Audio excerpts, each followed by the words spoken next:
Hello and welcome to today's video. So at the start of today's video, I want you to do these starter questions. In these questions, you have to find out the length of the hypotenuse of the triangle. Now what that means is you have to find the length of the longest side. So this side here, and this side here. And you do that using the formula we were using on Monday, which is Pythagoras Theorem, which is a squared plus b squared equals c squared. So if you did the homework on Monday, or you did the work just before midterm and you feel like you know what to do, pause the video now and try and do these questions, and then skip forward in the video and check your answers. And if you made any mistakes, just watch the video, the bit of the video that you made the mistake with. Those of you who don't know what to do at all, please just watch this video now and I'll explain it. Okay, so if you're watching this part, you're either stuck or you haven't been watching the previous videos and you're catching up now. So when we're dealing with these triangles, we've got three sides. This side here will be A, this B, and this C. So you take A, which is 4, and that's going to be squared because it's squared in the theorem. And then you have B, B is 5, and that's also going to be squared because that's squared in the theorem. And that equals C squared. We don't know what C is yet.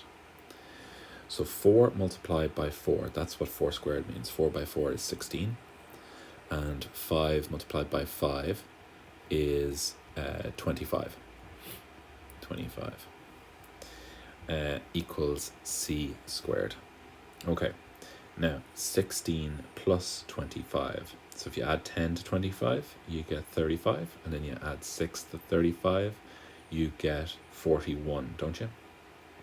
So that's 41 equals c squared. Now to get rid of this c squared here, you need to square root both sides. So that means you go square root 41 equals c square root squared. Now, what happens is this square root above the c cancels out the squared. They cancel each other out because they're opposites. So you're left with square root of 41 equals c. Now, if you use your calculator, okay, you take out your calculator, and especially on your phone, you have a square root symbol, the little symbol, the tick symbol I've drawn. And you tap that symbol and then you tap 41. You get 6.4 and a big long number. But we'll just use 6.4 equals C. Now in maths, you can leave your answer like this, or you can have your answer like that. Both of these are correct answers. Okay, now let's do the next question. So we have, I always write down the theorem to remind myself, a squared plus b squared equals c squared. A is 3, so that's 3 squared plus 6 squared equals c squared. 3 squared means 3 by 3, which is 9, and 6 squared is 6 by 6, which is 36, equals c squared. Now 9 plus 36. So we add 9 to 36, which is 45, equals c squared. Now we want to get rid of that c squared, so we square root both sides. So square root of 45, square root of c squared. So this cancels out, this cancels out this. So we're left with square root of 45 equals c. Now, as I said before, you can leave this as your answer. All right, that can be your answer. However, if you want, you can go to your calculator and you can press the square root button and press 45, and you'll get about 6.7 equals C. And that can also be your answer. All right, they're both, they both represent the same length. Okay. Now, here we have A and here we have B, okay? But if you mix them up, it doesn't matter. You'll still get the same answer. If you mix up A and B, you'll still get the same answer. but you have to be careful which side is c. So we have a squared plus b squared equals c squared. A is 5, and that's 5 squared, plus b squared, b is 8, 8 squared, equals c squared. So 5 squared is 5 multiplied by 5, which is 25. And then 8 squared is 8 multiplied by 8, which is 64, equals c squared. Now we add 25 and 64, so I add 20 to 64, that gives me 84. And then I add 5 to 84, which gives me 89. But use your calculator, because it's easy to make small mistakes if you're doing it in your head. I often make small mistakes. Now we square root both sides, square root of 89 and square root of c squared. So this square root and this square root cancel each other out. So you're left with square root of 89 equals c. So that is your answer. But if you want, you can get the calculator and you can put in square root and then you can put in 89 and you'll get roughly 9 point. You get a big long number, but you can put 9.4 equals c. And that is also an acceptable answer. So if you're just checking the answers, now you've skipped forward and you've tried these, you might just want to skip back to the first sum and I explain why there's 2 answers. So just skip back with your finger on your phone or on your iPad, or skip back on your laptop, and you'll see that I explain why there can be 2 answers. I should have mentioned that before, sorry. Okay, so let's hide these for a second. So we'll just hide them. I'm going to show you a different type of sum. So in this sum, we are trying to find a different side of the triangle. So in all the previous sums like this, we've always tried to find the longest side, the hypotenuse. But in this sum here, we are finding one of the shorter sides. So you can see the longest side here, we already know the measurement. In question 1, it's 8. In question 2, it's 7. And in question 3, it is 11. So we know the longest side. So it's a different side that is missing. So I'm going to show you what to do with the first one, and then I'm going to get you to try and do the second and the third one by yourselves. So we write down our theorem as normal. A squared plus b squared equals c squared. We can see here a, we don't know what a is. This is b and this is c. So let's put those numbers, the ones we do know, into the formula. We don't know what a squared is, so we just leave it as a squared plus b squared. B is 6, so that is 6 squared. 6 looks like a b often. And then c squared is 8 squared. All right. Now what we do is we figure out what the numbers squared are. So a squared stays as it is, plus 6 squared, 6 by 6 is 36, equals 8 squared, 8 by 8 is 64. Now here is where algebra comes in. Now before Christmas, before we broke up, we learnt how to solve equations. And what I want to do here is I want a to be all by itself on the left-hand side, all right? So I want to get rid of the 36 on the left-hand side. So we have a left-hand side, LHS, left-hand side, and we have a right-hand side, okay? So we have a left-hand side and a right-hand side. Now I want to get rid of the 36 on the left-hand side, the plus 36. All right. Now, in algebra, whatever we do to one side, we have to do to the other side.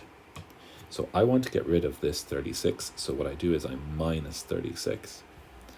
But if I do that to the left-hand side, I have to do it to the right-hand side as well. Okay. Now, what happens here is the plus 36 and the minus 36, they cancel each other out. All right, so all that you're left with is a squared on the left-hand side. And on the right-hand side, you have 64 minus 36. And if you do that in your calculator or in your head, you get 28. All right? Now what we can do is we can find the square root of both sides. So the square root of a squared and the square root of 28. So this and this cancel just like we were doing before. So you're left with a is equal to the square root of 28, which you can leave as your answer if you want. All right? That can be your answer if you want. Or if you have a calculator handy, you can find the square root of 28. It's 5.3-ish or 5.29. So a equals 5.29 or 5.3 if we're rounding up. And that can be your answer as well. All right? So that is how we do these type of sums. The difference is this section here. All right? This is the different bit. This is where it's different. And you need to be careful. Now, I'd like you to try and do question 2 by yourselves, and then unpause the video and check and see how you did. Okay. Now, question 2.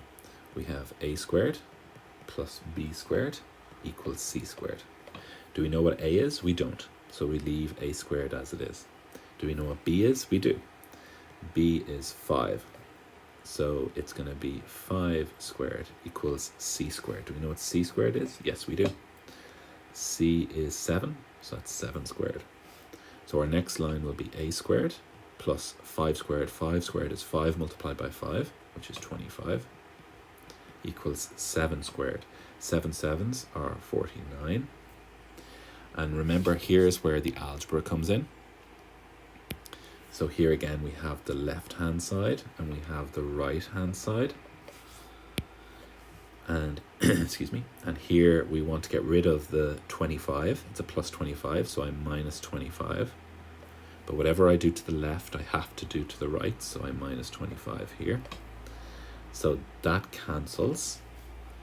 So all that's left on the left-hand side is a squared.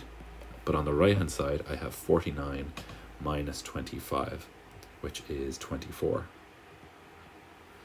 Now I need to get rid of the squared above the a. So I do the square root of a squared equals the square root of 24. That cancels with that. So you're left with a is equal to the square root of 24. And that can be your answer. So that is one of your answers, okay? But if you want to use a calculator, you can put in the square root of 84 and you'll get a big long number which can be rounded up to 4.9, about 4.9. But the easiest thing to do is to leave it like this, unless the question says give your answer to a decimal point. If they mention decimals in the question, then you have to find out the answer, like this answer here. But if it says, if it doesn't say that, you can leave your answer like this first one, okay? Like this one here. Now this is a bit confusing, so don't worry. We'll be practicing this again on Friday and again next week. So don't worry about it, okay? Now, next we have this question here. Now here we have A, but we don't have B. So we're just going to be doing the same thing as we did before. So I'd like you to pause the video again and just try and do this. So hopefully you've had a go now. We have a squared plus b squared equals c squared. A, we know a is 8. So that's 8 squared. We don't know what b is. So it's b squared equals, and c is 11. So that's 11 squared. So 8 squared is 8 multiplied by 8, which is 64. And then we don't know what b squared is, so we keep it as b squared equals 11 squared. So 11 multiplied by 11, I think is 121. 121. And now we do our bit of algebra. we minus 64 from this side, and we minus 64 from this side. That cancels. So our next line will be b squared equals 121 minus 64, which gives us 57. And so the next line will be the square root of b squared equals the square root of 57. This square root and this squared, they cancel. So b is equal to the square root of 57. And that is our first answer. Okay, you can leave it like that. If you got that, brilliant. If you wanted to go further, you put into your calculator the square root of 57, which is roughly 7.5. Roughly. So your answer can also be this. So that's it for today. On Friday, we are going to continue with these type of questions, these ones here. And let me know if you're stuck with any of them, and just send me a picture of your work so I can see how you're getting on. All right, have a great day.